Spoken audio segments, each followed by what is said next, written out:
سراج، میں رمضان کے حوالے سے ایک سوال آپ سے پوچھنا چاہتا ہوں۔ ہم یہ جانتے ہیں کہ تمام مسلمان ماہ رمضان کا بڑے جوش و خروش سے استقبال کرتے ہیں، صوم و صلات کی پابندی ہوتی ہے، زکوٰۃ صدقات دیے جاتے ہیں، صلاۃ التراویح، قیام اللیل، اس طرح کی عبادات کا بھی بڑا اہتمام ہوتا ہے۔ مگر قرآن جو ہمیں اس کا مقصد بتاتا ہے، تقویٰ، یعنی خدا کے وجود کو مانتے ہوئے اس کے فیصلوں سے اندیشہ ناک ہو کر اپنی زندگیوں کو ڈسپلن کرنا،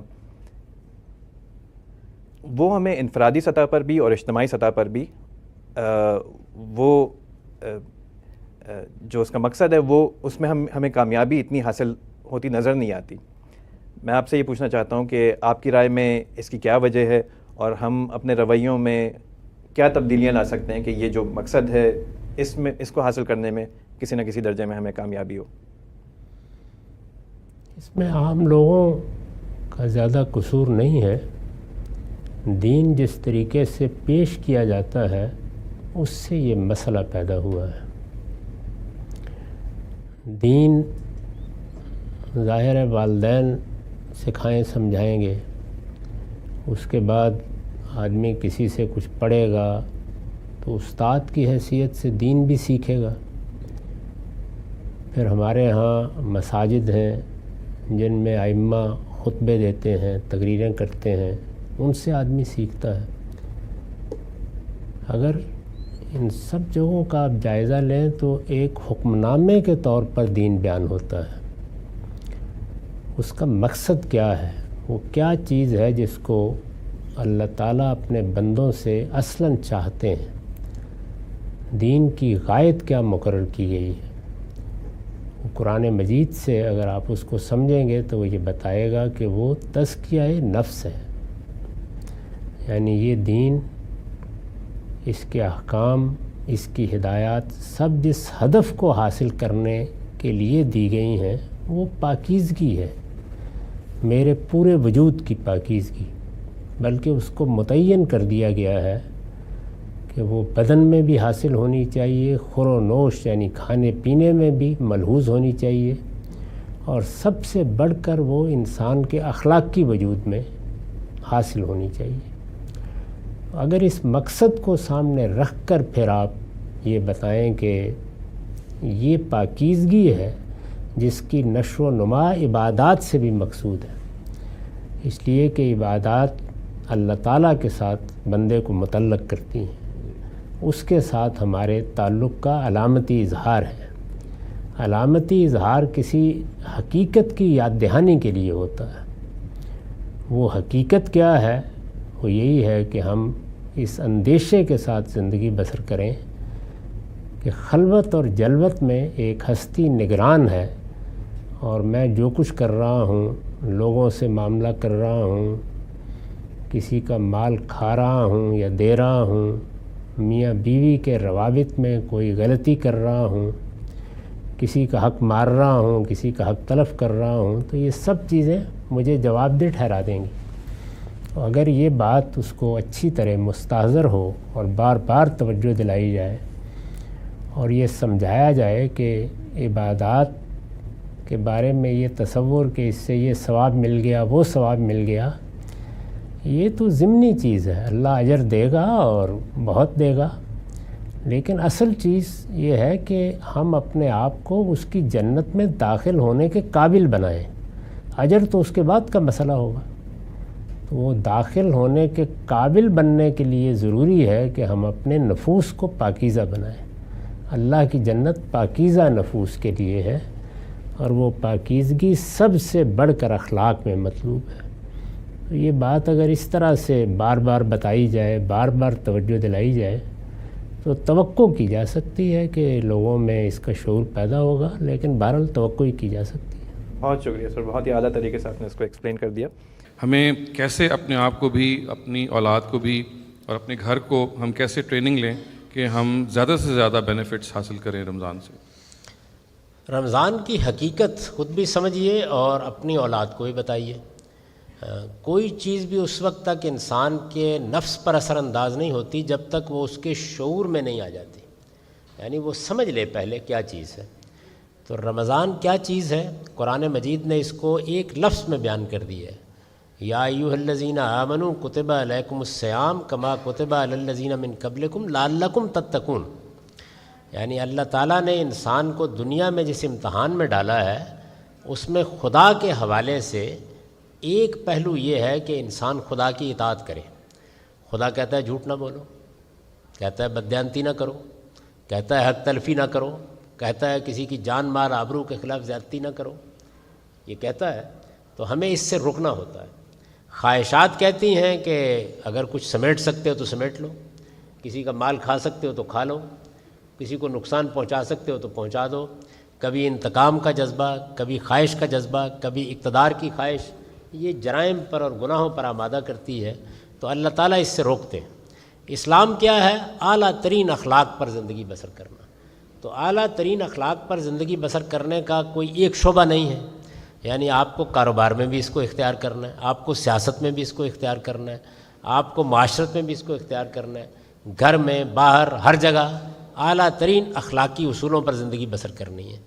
اعلیٰ ترین اخلاقی اصولوں پر جب آپ زندگی بسر کرتے ہیں تو اصل میں کیا کرتے ہیں؟ اپنی خواہشات، اپنی رغبات، اپنی چاہتوں کو حدود کا پابند کرتے ہیں. اس کو تقویٰ کہتے ہیں. یعنی بے لگام نہ چھوڑ دیا جائے اپنے آپ کو، بلکہ اپنے اوپر ڈسپلن نافذ کیا جائے کہ نہیں تم جھوٹ نہیں بولو گے، دھوکہ نہیں دو گے، اپنا نقصان برداشت کر لو گے لیکن کسی کا مال نہیں کھاؤ گے، کسی کی حق تلفی نہیں کرو گے. تو یہ زندگی ہے جو ہمارا مذہب چاہتا ہے کہ ہم بسر کریں. یعنی اس کا ظہور ہماری زندگی کے ہر شعبے میں ہو. آدمی گھر میں بیوی کے ساتھ معاملہ کر رہا ہے، بیوی شوہر کے ساتھ معاملہ کر رہی ہے، اولاد کے ساتھ معاملہ کر رہے ہیں، رشتہ داروں کے ساتھ کر رہے ہیں، آپ دوستوں کے ساتھ کر رہے ہیں، آپ منڈی میں بیٹھے ہوئے ہیں، آپ کوئی دوا بنا رہے ہیں، آپ کوئی سودا بیچ رہے ہیں، آپ کہیں مال بھیج رہے ہیں، آپ کسی جگہ ملازمت کر رہے ہیں، آپ کے ذمے کوئی کام دیا گیا ہے، آپ سیاست کر رہے ہیں، آپ معیشت میں ہیں. ہر جگہ اعلیٰ ترین اخلاقی اصولوں پر قائم رہنا یہ مذہب کا میسج ہے. ہمارے پیغمبر نے ہم کو یہ بتایا کہ بعثت لأتمم مکارم الاخلاق، میں صرف اس لیے بھیجا گیا ہوں کہ میں اعلیٰ اخلاق کو ان کے کمال پر پہنچا دوں. تو اعلیٰ اخلاق کی زندگی کوئی آسان زندگی نہیں ہے. یعنی یہ زندگی ہم کو ہر جگہ بسر کرنی ہے. جب یہ زندگی بسر کی جائے گی تو میں آپ سے عرض کر رہا ہوں کہ پھر آپ کو اپنے آپ کو حدود میں رکھنا پڑے گا. اس کو عربی زبان میں تقویٰ کہا جاتا ہے. حدود آشنائی، اپنے آپ کو ان لمٹس میں رکھیے کہ جو اخلاقی لحاظ سے آپ کو ایک اعلیٰ توانا صحت مند انسان بنائے. اخلاقی لحاظ سے روزہ اس کی تربیت دیتا ہے. کیسے دیتا ہے؟ آپ دیکھیے اللہ تعالیٰ نے اس کے لیے ایک انتہائی مؤثر طریقہ اختیار کیا ہے، اور وہ طریقہ یہ ہے کہ 2-3 جبلی تقاضوں پر پابندی لگا دی. اب جبلی تقاضوں کا مسئلہ یہ ہے کہ وہ تو 2-4-5 گھنٹے کے بعد اندر سے زور کرنا شروع کر دیتے ہیں. پیاس لگنا شروع ہو جائے گی، بھوک لگنا شروع ہو جائے گی. تو اس کے بعد وہ جو خدا کی اطاعت کرنی ہے، حدود میں رہنا ہے، خدا کی بات ماننی ہے. جب کم تولنے کا جذبہ پیدا ہو تو نہیں تولنا، جب ملاوٹ کرنے کا داعیہ پیدا ہو تو نہیں کرنی. تو یہ جو چیز ہے یہ بھول جاتا ہے انسان. اب روزہ کیا کرتا ہے؟ وہ آپ کو یہ احساس دلاتا ہے کہ نہیں تم خدا کے بندے ہو، اور تمہیں خدا کے حکم پر اپنے جبلی تقاضوں کے اوپر زور لگا کے پابندی عائد کر دینی ہے، تقویٰ پیدا کرنا ہے. تو آپ دیکھیے کہ جب 4-5 گھنٹے رہ جاتے ہیں تو اس کے بعد وہ سب کچھ ہونا شروع ہو جاتا ہے کہ جس میں انسان بے بسی جگہ پہ پہنچ جاتا ہے. پیاس لگ رہی ہوتی ہے، بھوک ستا رہی ہوتی ہے، اور کون سی چیز ہے جو روکتی ہے؟ یہ کہ نہیں میرے پروردگار کا حکم ہے. تو اللہ تعالیٰ کے ساتھ اطاعت کا جو جذبہ ہے کہ میں بات مانوں گا خدا کی، اور خدا کی بات کیا ہے؟ اعلیٰ اخلاق پر قائم رہنا. تو یہ بات ماننا، اس کو عربی زبان میں اطاعت کہتے ہیں. انسان مجسم اطاعت بن جاتا ہے، اطاعت کا وجود بن جاتا ہے، اطاعت گویا پورے وجود کا حصہ بن جاتی ہے. تو روزہ اس کی تربیت دیتا ہے. 720 گھنٹے کم و بیش ہر سال یہ ہمیں سکھانے کے لیے آتا ہے کہ تم خدا کے بندے ہو، اور کاروبار میں، معیشت میں، معاشرت میں، سیاست میں خدا جو کچھ کہہ رہا ہے تمہیں ان اخلاقی اصولوں پر قائم رہنا ہے. اس کی تربیت دیتا ہے. یہ میسج اپنے بچوں کو دیجئے، یہ میسج اپنے نفس کو دیجئے. اس کے بعد خود بخود روزے کی تیاری ہوگی. لیکن اگر رمضان کا مہینہ منانے کا طریقہ آپ نے اختیار کر لیا ہے کہ یہ بھی گویا کھانے پینے اور افطار کی مجلسیں منعقد کرنے کا مہینہ ہے، تو پھر ظاہر ہے بچے بھی یہی درس لیں گے. ان کو بتائیے کہ یہ اس چیز کا مہینہ ہے، اور اس میں ایک ذہنی تیاری، ایک فکری تیاری، ایک عملی تیاری شروع ہو جاتی ہے۔ اگر اللہ توفیق دے تو اس مہینے میں کوئی نفل روزے بھی رکھ لیجئے تاکہ ذہنی تیاری کے ساتھ ایک روزہ رکھنے کی عادت بھی پڑے۔ اور اس کے بعد یہ مہینہ آ رہا ہے، بہت برکت کا مہینہ ہے، اس میں ایک بڑی غیر معمولی بشارت ہے ہر انسان کے لیے۔ گناہ دو طرح کے ہیں، ایک جو وہ خدا کے حوالے سے ہوتے ہیں، ایک جو بندوں کے حوالے سے ہوتے ہیں۔ بندوں کے حوالے سے کوئی گناہ اس وقت تک معاف نہیں ہوتا جب تک بندہ معاف نہ کر دے، یعنی قتل معاف نہیں ہو جائے گا، زیادتی معاف نہیں ہو جائے گی، حق تلفی معاف نہیں ہو جائے گی، وہ تو بندے کے ساتھ معاملہ کرنا ہے۔ لیکن کچھ گناہ ہیں جو خدا کے حوالے سے ہوتے ہیں، نماز رہ گئی، روزے میں کوتاہی ہو گئی، تو رمضان ان گناہوں کی معافی کا ذریعہ بن جاتا ہے۔ تو اس لحاظ سے اللہ کی بڑی بشارت ہے۔ اپنے متعلق اللہ تعالیٰ عمرے سے، رمضان سے گناہ معاف کرتے ہیں، لیکن ملاوٹ معاف نہیں کر سکتے، دھوکہ دہی معاف نہیں کریں گے، کیونکہ اس میں دوسرا آدمی زیر بحث آ گیا۔ اس میں تو رسول اللہ نے فرمایا ہے کہ اگر یہاں معاملہ صاف کر کے نہیں جاؤ گے تو قیامت میں اس فرد کو موقع دیا جائے گا کہ وہ آپ کے ساتھ معاملہ کرے، اور وہ معاملہ جب کرنے اٹھے گا تو آپ کے پاس دینے کے لیے سوائے نیکیوں کے اور لینے کے لیے سوائے برائیوں کے کچھ نہیں ہوگا۔ تو اس لیے اللہ کے بندوں کے جو حقوق ہیں ان کے بارے میں کبھی یہ خیال نہ کیجیے کہ رمضان آئے گا، روزے رکھیں گے معاف ہو جائیں گے، حج کریں گے معاف ہو جائیں گے۔ حج میں، عمرے میں گناہ معاف ہوتے ہیں، لیکن کون سے؟ وہ جو خدا سے متعلق ہے، بس وہی معاف ہوتے ہیں۔